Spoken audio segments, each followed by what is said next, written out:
अस्सलाम वालेकुम बच्चों, आज हम लोग डिस्कस करेंगे ओहम्स लॉ।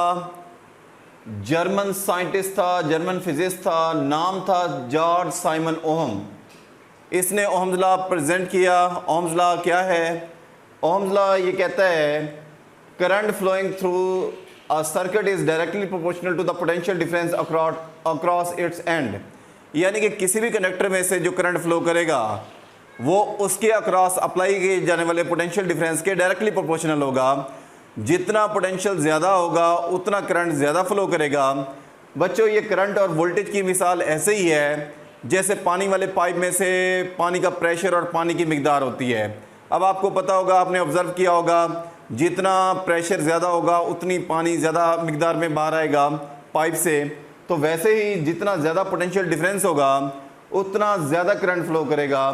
तो पोटेंशियल को ऐसे समझ लें जैसे पानी वाले केस में प्रेशर है, और करंट को ऐसे समझ लें जैसे पानी की मिकदार है। अब प्रेशर बढ़ने से पानी की मिकदार ज़्यादा आती है, तो यहाँ पर भी पोटेंशियल बढ़ने से करंट जो है वो ज़्यादा फ्लो करेगा। तो ओहम्स लॉ के मुताबिक फ़्लो करने वाला करंट, किसी भी कंडक्टर में से फ़्लो करने वाला जो करंट है वो उसके अक्रॉस अप्लाई किए जाने वाले पोटेंशियल के डायरेक्टली प्रोपोर्शनल होता है। जितना पोटेंशियल ज़्यादा होगा उतना करंट ज़्यादा फ्लो करेगा।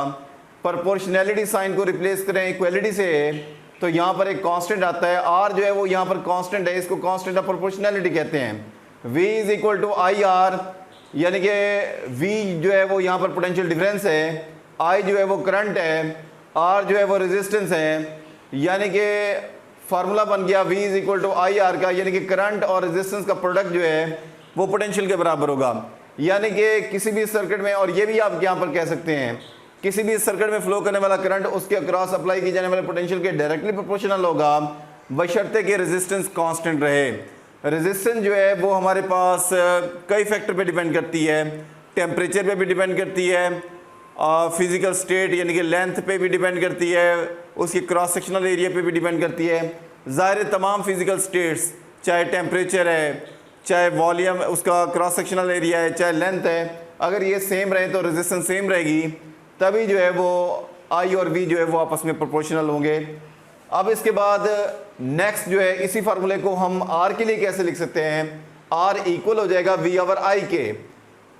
R यहाँ पे रेजिस्टेंस है, V पोटेंशियल डिफरेंस है, I करंट है। R की यूनिट होती है ओम, रेजिस्टेंस की यूनिट ओम है, पोटेंशियल की वोल्ट है, करंट की एम्पेयर है। तो वोल्ट पर एम्पेयर जो है वो बच्चों बराबर हो गया ओम्स के। और यहाँ पर मजीद ये करेक्टरिस्टिक्स देखें, the value of resistance depend on the nature, dimension and physical state of conductor. यानी कि नेचर से मुराद ये है कौन सा मटेरियल है, एल्यूमिनियम है, कॉपर है। डायमेंशन से मुराद ये कि उसका क्रॉस सेक्शनल एरिया है, उसकी लेंथ है। फिजिकल स्टेट से मुराद ये कि टेम्परेचर वगैरह हो सकता है।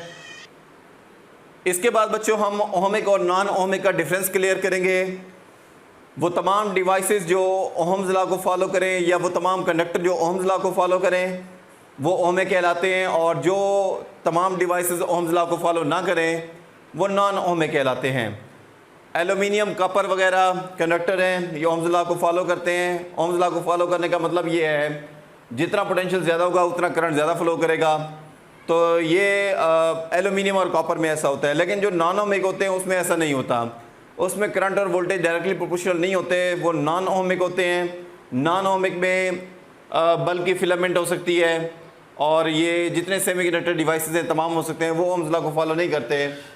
एल्यूमिनियम, कॉपर, ATC वगैरह जो है ना, ये ओहमिक हैं क्योंकि इसमें वोल्टेज और करंट डायरेक्टली प्रोपोर्शनल होंगे।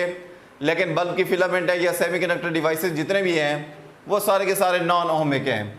अगर हमारे पास डिवाइसेस ओहमिक होंगे तो वोल्टेज और करंट के दरमियान में ग्राफ स्ट्रेट लाइन बनेगी। स्ट्रेट लाइन का मतलब ये होगा, देखें ग्राफ की लाइन अगर आगे जाए तो समझ ले वोल्टेज बढ़ रहा है, ऊपर जाए तो करंट बढ़ रहा है। अब जो ग्राफ की लाइन इस तरह से स्लोप होगी, मतलब ये है कि वोल्टेज भी बढ़ रहा है, करंट भी बढ़ रहा है।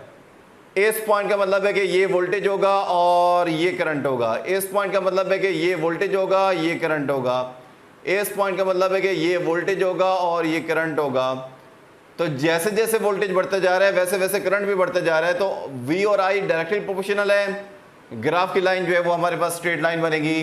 तो ये हमारे पास ओहमिक डिवाइसेस हैं। अगर V और I के दरमियान, वो तमाम डिवाइसेस जिसमें V और I के दरमियान में ग्राफ जो है, यानी कि वोल्टेज और करंट के दरमियान में ग्राफ स्ट्रेट स्लोप बनेगा तो उसका मतलब है कि वो ओहमिक है, और जिनमें स्ट्रेट स्लोप नहीं बनता वो नॉन ओहमिक है। ये बल्ब की फिलामेंट के लिए ग्राफ इस तरह से बन सकता है।